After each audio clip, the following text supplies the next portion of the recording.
I can't click the button. Good morning, sweet girls. Happy Monday. Happy Holy Week. Is that what we call it? Holy Week. Happy Holy Week.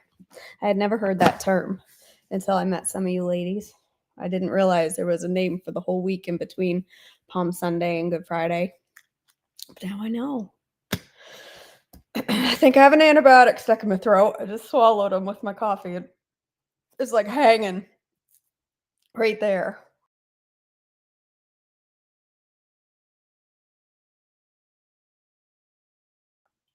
They're hoarding time. My conference went wonderfully, Rita. It went really, really well. Wasn't my conference, but the conference went really, really well. Cindy, I just couldn't get my finger over it. It wouldn't pop on. All right, girls. We are on April 14th. David kills Goliath. 1 Samuel 17, 32 through 51. Don't worry about this Philistine, David told Saul. I'll go fight him. Can you imagine how ridiculous he must have looked being, he wasn't like this great big size guy. He's a shepherd. How ridiculous Saul must have thought he was. Don't be ridiculous, Saul replied. There's no way you can fight this Philistine and possibly win. You're only a boy, and he's a man of war since his youth. But David persisted. I've been taking care of my father's sheep and goats, he said. When a lion or a bear comes to steal a lamb from the flock, I go after it with a club and rescue the lamb from its mouth. If the animal turns on me, I catch it by the jaw and club it to death. I have done this to both lions and bears, and I'll do it to this pagan Philistine too, for he has defied the armies of the living God.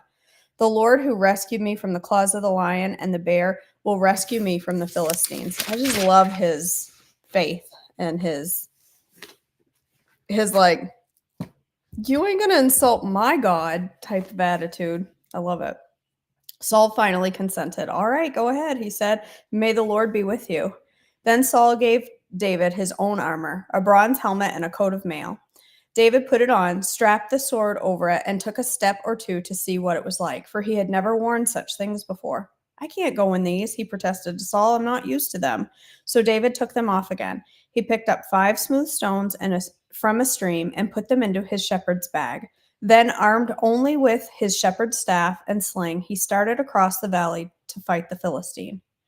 Goliath walked out toward David with his shield bearer ahead of him, sneering in contempt at this ruddy-faced boy.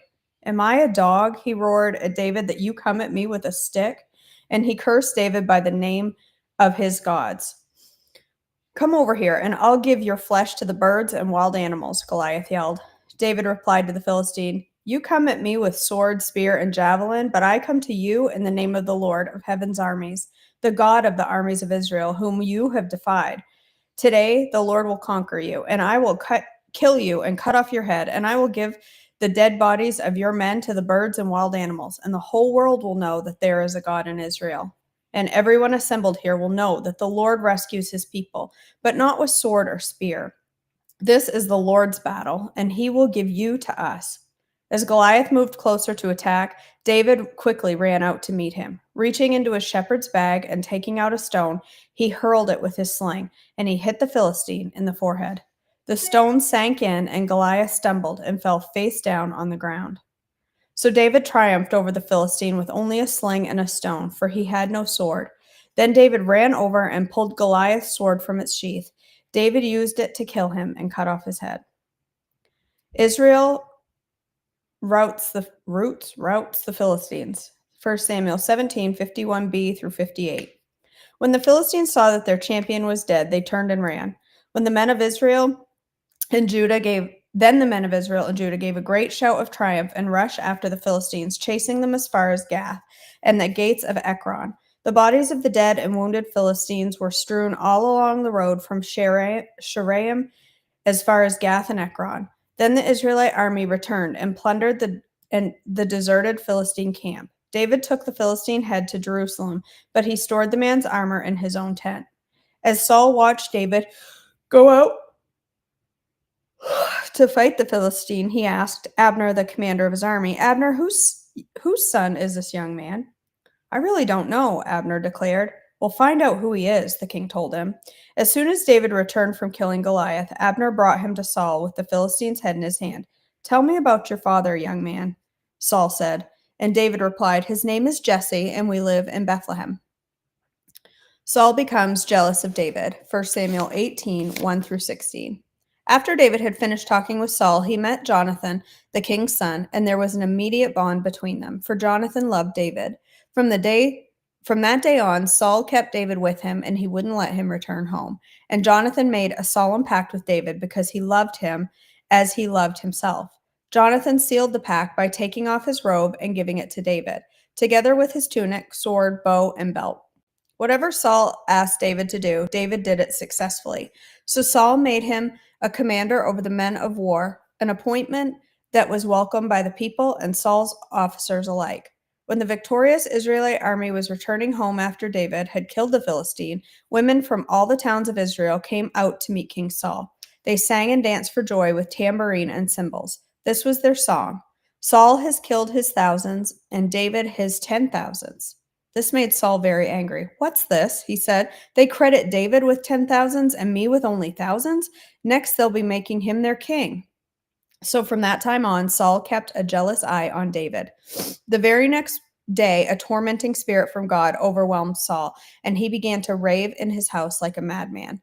David was playing the harp, as he did each day, but Saul had a spear in his hand, and he suddenly hurled it at David, intending to pin him to the wall. But David escaped him twice. Saul was then afraid of David, for the Lord was with David and had turned away from Saul. Finally, Saul sent him away and appointed him commander over 1,000 men, and David faithfully led his troops into battle. David continued to succeed in everything he did, for the Lord was with him. When Saul recognized this, he became even more afraid of him. But all of Israel and Judah loved David because he was so successful at leading his troop into battle. David marries Saul's daughter, 1 Samuel 18, 17 through 30. One day, Saul said to David, "I'm ready to give you my older daughter, Merab, as your wife. But first you must prove yourself to be a real warrior by fighting the Lord's battles." For Saul thought, "I'll send him out against the Philistines and then let them kill him rather than doing it myself." "Who am I, and what is my family in Israel, that I should be the king's son-in-law?" David exclaimed. "My father's family is nothing." So when the time came for Saul to give his daughter Merab in marriage to David, he gave her instead to Adriel, a man from Mahola. In the meantime, Saul's daughter Michal had fallen in love with David, and Saul was delighted when he heard about it. "Here's another chance to see him killed by the Philistines," Saul said to himself. But to David, he said, "Today you have a second chance to become my son-in-law." Then Saul told his men to say to David, "The king really likes you, and so do we. Why don't you accept the king's offer and become his son-in-law?" When Saul's men said these things to David, he replied, "How can a poor man from a humble family afford the bride price for the daughter of a king?" When Saul's men reported this back to the king, he told them, "Tell David that all I want for the bride price is 100 Philistine foreskins." I mean, the romance. "Vengeance on enemies is all I really want." But what Saul had in mind was that David would be killed in the fight. David was delighted to accept the offer. Before the time limit expired, he and his men went out and killed 200 Philistines. Then David fulfilled the king's requirement by presenting all their foreskins to him.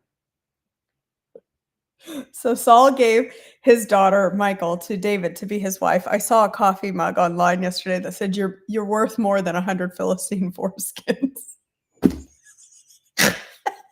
I came this close to buying it, but I didn't. When Saul realized that the Lord was with David and how much his daughter Michal loved him, Saul became even more afraid of him, and he remained David's enemy for the rest of his life. Every time the commanders of the Philistines attacked, David was more successful against them than all the rest of Saul's officers. So David's name became very famous.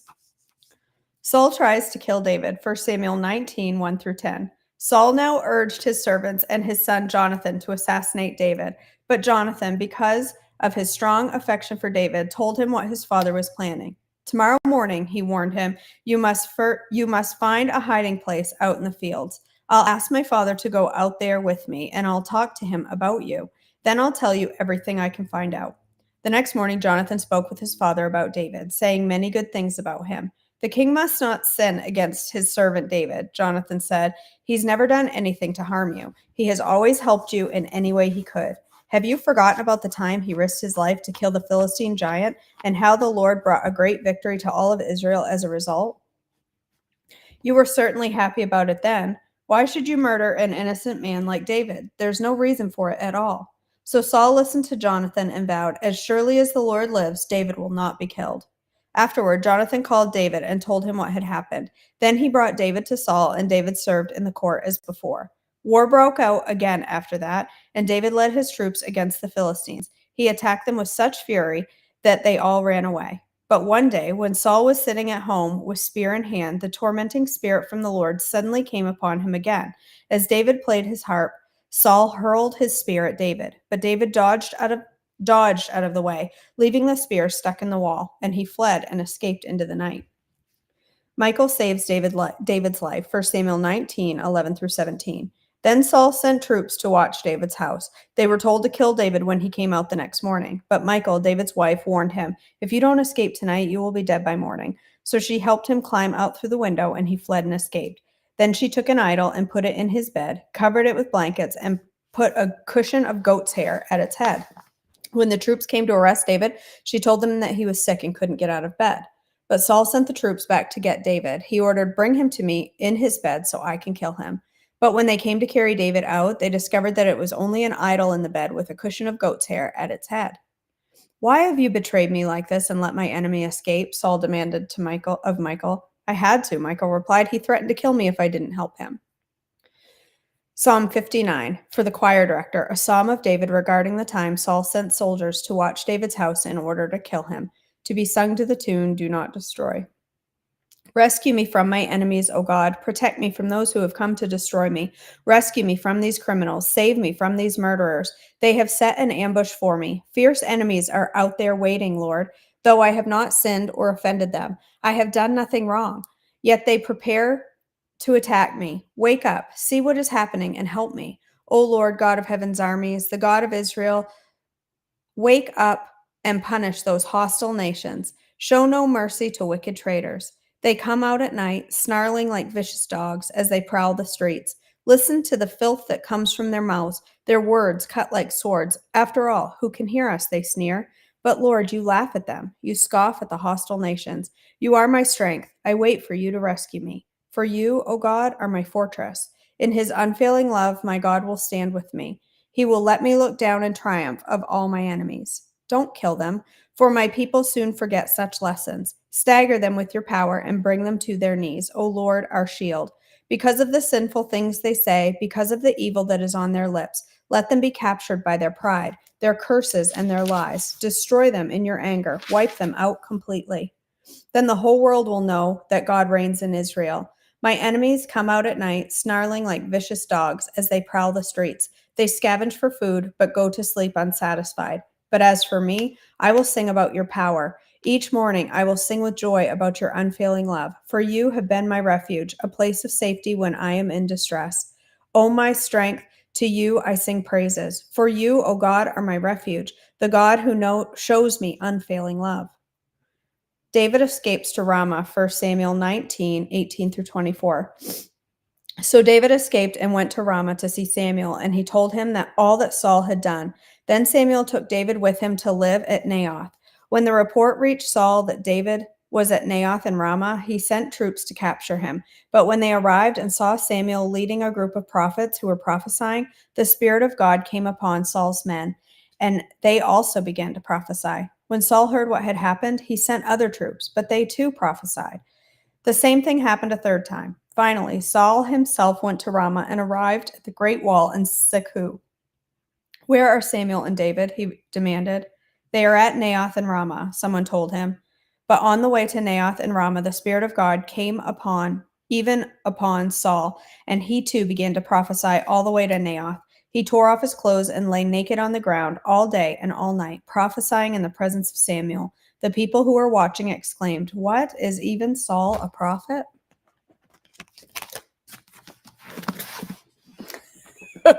Silly. Oh, that's funny.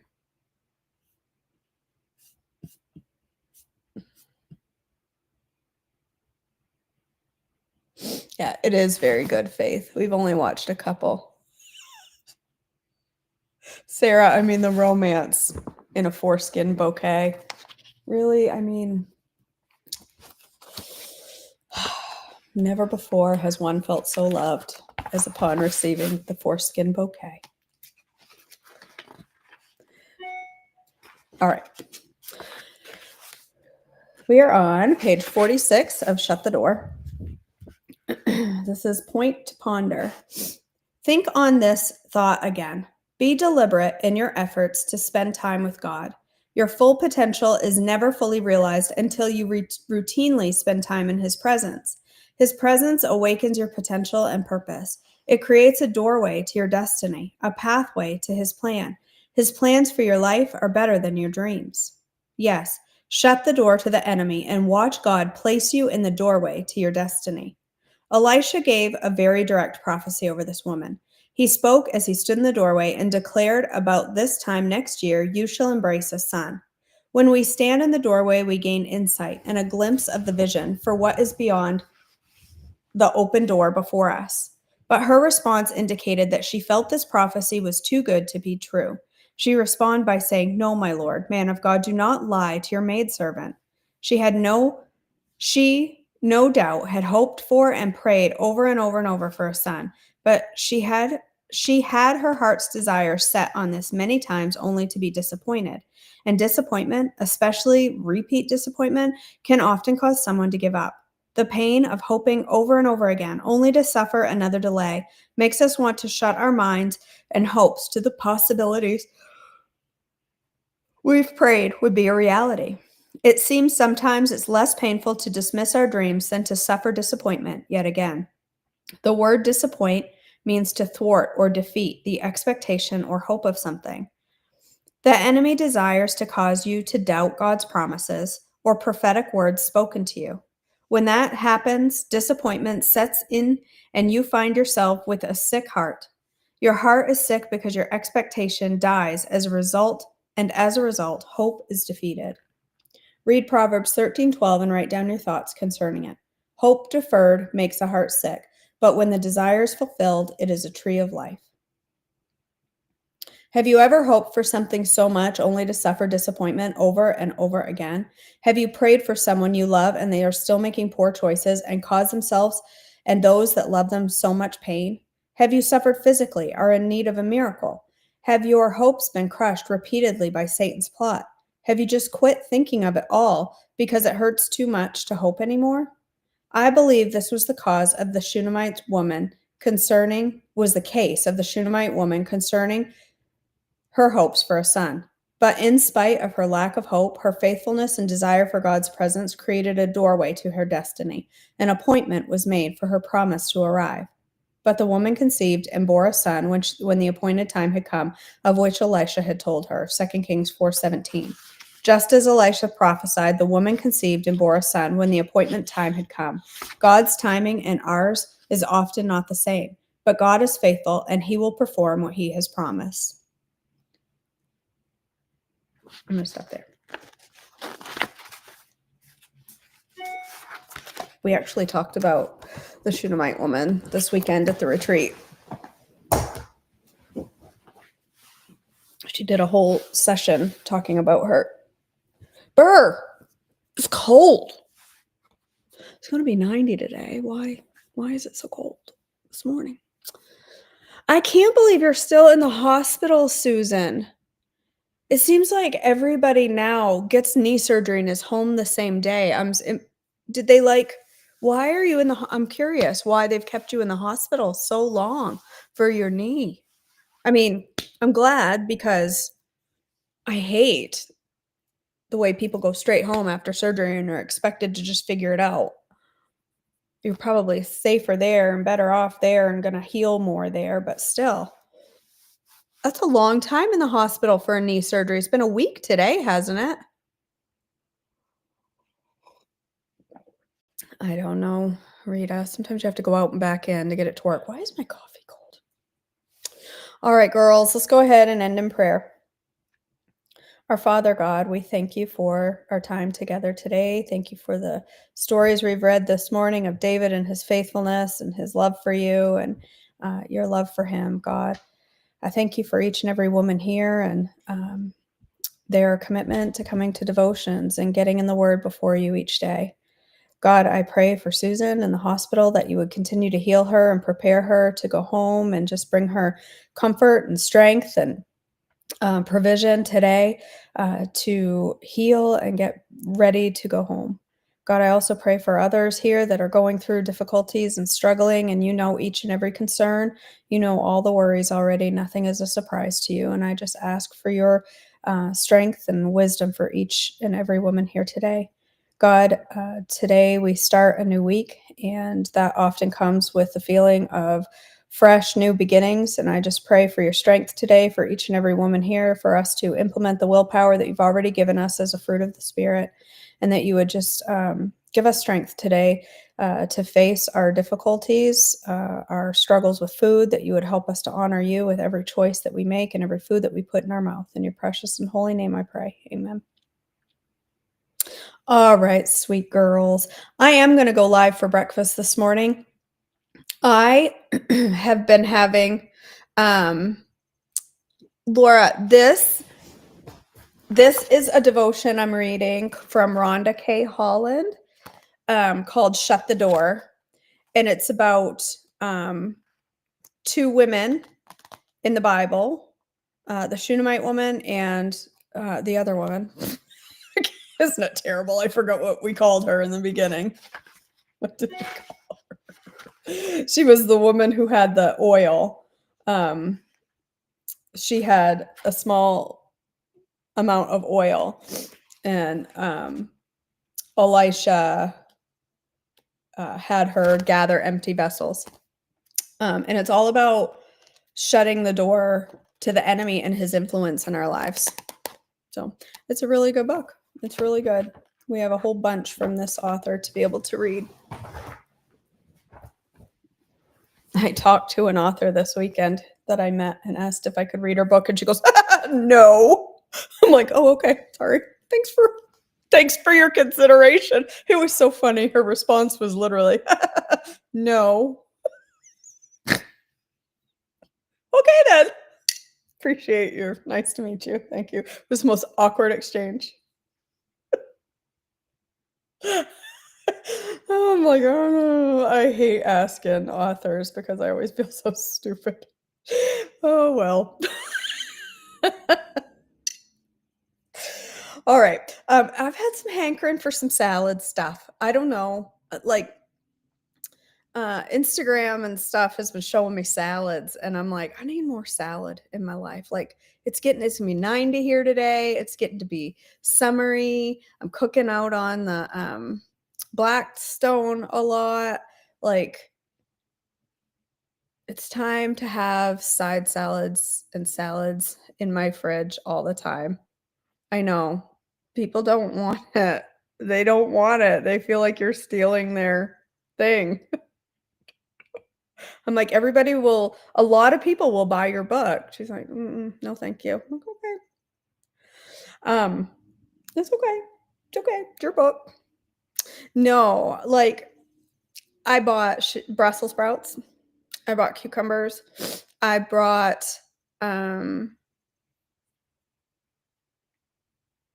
stuff. Cabbage. I ordered a purple cabbage and a red cabbage, and they substituted my purple cabbage. I mean, I bought a purple cabbage and a green cabbage, and they substituted my purple cabbage for a green cabbage. So now I have two green cabbages. So we're gonna have a lot of cabbage salad and a lot of gas.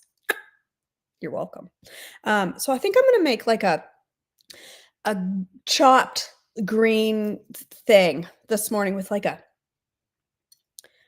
creamy, almost like a Right, doesn't it? Doesn't it, Susan? Salad with stuff? I mean, that just makes you crave good things. Like cabbage with, like, dressing. Kinda like coleslaw, but not. Like, I don't know. Just you'll have to join. I wanna make a dressing out of, like, avocado and cashews and, like, cucumbers and stuff. So if you join me, we'll make a salad made of stuff together. And if you don't join me, well, then you'll miss out. Simple as that. I love you, people. I hope you have a wonderful, wonderful day, and I hope you'll join me for breakfast.